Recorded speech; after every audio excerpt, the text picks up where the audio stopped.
ఫ్లోలో ఏమవ్వాలో తెలియక స్తోత్రం చెప్పండి. హల్లెలూయా, హల్లెలూయా, హల్లెలూయా.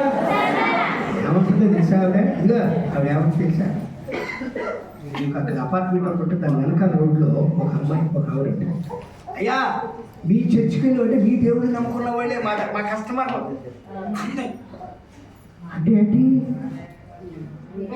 క్రైస్తవులే వస్తారు మన దగ్గర అన్యుల కన్నా, ఏళ్లలో పెళ్ళైన వాళ్ళు ఎక్కువయ్యా.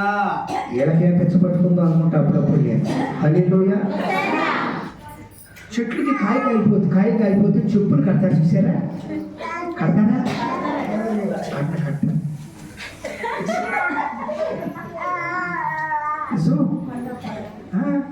ఎండలో కట్టేసి బ్యూటీ పార్లర్ ఉంది. అందం అనేది నీ మనస్సులో ఉండాలి. ప్రార్థన అనేది 10 మందిని మార్చేదాకా ఉండాలి. అందం అనేది ఎక్కడ ఉండాలి? ఎస్తేర్ అందాన్ని మనసును బట్టి చెప్పేశాడు రాజు. హల్లెలూయా. ఎందుకని చెప్తున్నానంటే ఇక్కడ యేసుక్రీస్తు వారి యొక్క పరిస్థితుల్ని తారుమారు చేయాలని చూసినప్పుడు యేసయ్య వాళ్ళకి అవకాశము ఇవ్వాలి. అక్కడి నుంచి ఆయన వెళ్ళిపోయాడు. దాని గురించి నేను చెప్తున్నా ఈ మాట అంతా. మీకు ఒక చోట శోధన వస్తుంది, అక్కడి నుంచి ఏం చేయాలి చెప్పలేమా? యేసయ్యకు శోధన వచ్చింది, అక్కడి నుంచి ఏం చేశాడు? బతుకు తెరువు బాగుందని అక్కడే ఉన్నాడా? చెప్పలే, వెళ్ళిపోయాడు. ప్రభు విడిచిపెట్టలే. నా కోసం నిలబడ్డాడు, సింహాసనం మీద కూర్చోబెట్టాలనుకున్నాడు.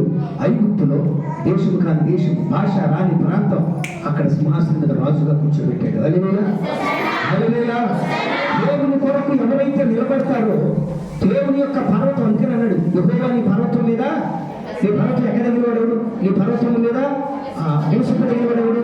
యథార్థమైన నీతిని విశ్వసించచ్చు.